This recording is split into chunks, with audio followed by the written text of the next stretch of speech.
ஆசிரியர்களின் தொடர் போராட்டத்தால் திமுக அரசுக்கு நெருக்கடி.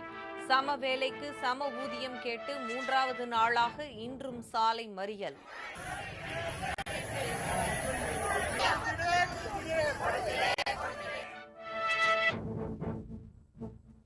விஜயகாந்தின் நினைவு தினத்தை முன்னிட்டு தேமுதிகவினர் பேரணியாக வந்து அஞ்சலி.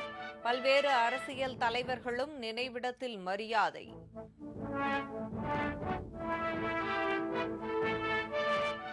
தமிழ்நாடு முழுவதும் 75,000 மையங்களில் இன்றும் சிறப்பு முகாம். வாக்காளர் பட்டியலில் பெயர் சேர்க்க நீக்க விண்ணப்பம் அளிக்கலாம்.